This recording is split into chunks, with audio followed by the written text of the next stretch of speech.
Hey everybody, it's Jess from SparkleNSprinkle, and I'm here today to share with you a very quick technique using the Nuvo Aqua Flow Pens. So I just got a couple of different colors here from a few different collections, and I was working on some backgrounds, and I thought this would be a perfect time. See, look at what I made. So pretty.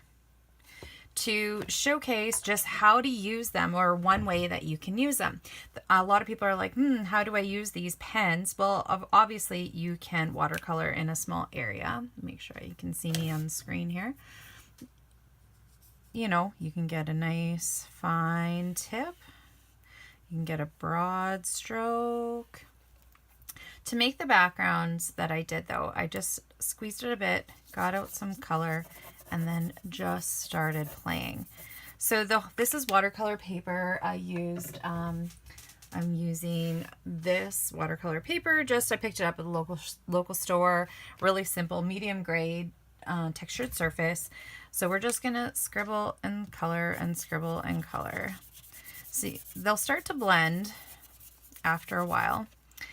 Now, I love just to do abstract. I'm not a watercolor artist. I am not a fancy colorist. I am just a girl who likes to play with craft supplies. And I'm just learning. So learn with me, right? Let's just add a little bit of the purple. So you can see you can do some splatters. You could leave them and just let them spread naturally. Let's just hit it with the heat tool and move that color around a little bit.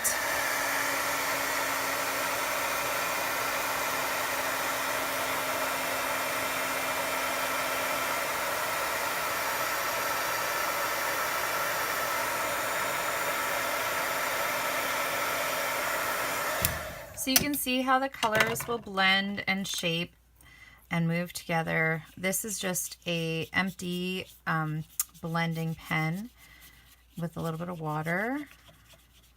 We're just gonna keep blending, and you can see how light you can get the colors and how beautifully they blend together. I'm gonna die cut this later for another card that I'm working on. I want to add a few more drops down here. I'm going to hit it with the heat tool again.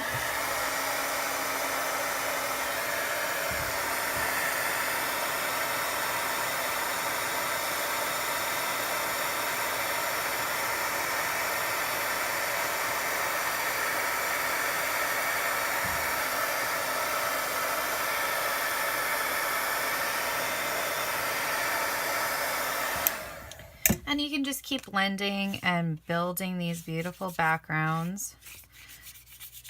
You can see how nicely it adds layers and dimension, and you can just pull it through. Now I'm just using the watercolor paper. I have watercolored on regular paper before.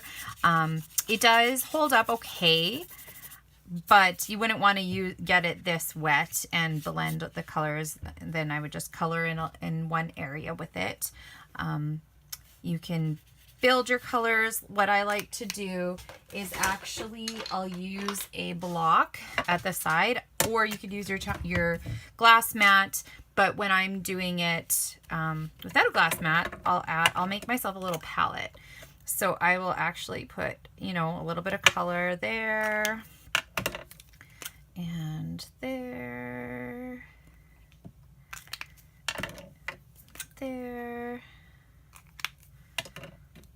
and then let's see, I'll make sure you can see what I'm doing. I will actually blend it on there, make some new colors, and then start applying it to my paper.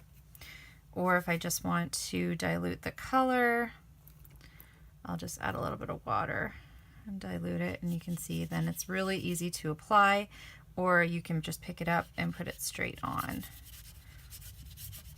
Don't they blend beautifully together? These ones, the colors I was using were Aqua Splash, Clear Water, True Turquoise, and Lilac Blossom. You can get all of these Aqua Flow pens at SparkleNSprinkle.net, and there's a few brand new collections coming out that you're just going to want to pick up because they're so pretty. I can't wait to get my hands on them. So basically I'm just going to kind of create a beautiful background here. I mean, you could just use it as is. You can die cut it like I'm gonna do later. You can just cut it up and use it as your background. Now, another cool thing that I was doing was just dropping plain drops out of the empty pen here and just letting those kind of dry. And you can see on this one right here how cool that is. It's still not quite dry, but it kind of lifts the color and gives you kind of like that bokeh or bokeh effect. So you could let this dry, add another layer. You could emboss over top of it once it's done. You can just keep moving that color around. So it's going to take a bit to dry because it's watercolor and we've got a lot of layers on there, but you can already see here, I don't know if you can see from way up there, but it is already starting to lift that color right there. Oh, there we go. So it's already starting to lift there, and that will be a nice light spot. Another cool thing that you can do, I'm just going to grab another sheet of watercolor paper here, is, I'm just set this aside to dry, is like a smooshing technique. So you've got your palette here, so you're just going to add a little bit more water. And then basically you could lay your paper on top of this block to soak up all the color. So if you had a small piece, or you can just smoosh it on and you get cool backgrounds. Kind of like, almost like a stamp. And then you could reload it up.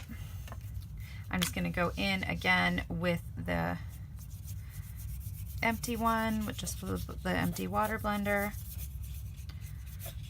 So it all depends on what kind of effect you're looking for, what kind of background you want to do. You're going to get different effects every single time. You can make it darker, you can make it lighter. The trick when using the watercolor paper is that you can move it around. If you use regular cardstock, it just absorbs and it's not going to be able, you're not going to be able to move it around. Let's see. There's some, I didn't squish it down. There we go. You don't want to waste all that beautiful, beautiful ink. So yeah, there's just a few quick tips on using your Aqua Flow. Like I said, you could, you know, you can get some pretty fine details. You can brush stroke like that. If you're just coloring in small areas, you can see you can get a very, very fine point. You can see that. So there you have it. I hope you go and grab some of these amazing, amazing Aqua Flow pens and get some cool backgrounds started. And I will see you again soon. Bye for now.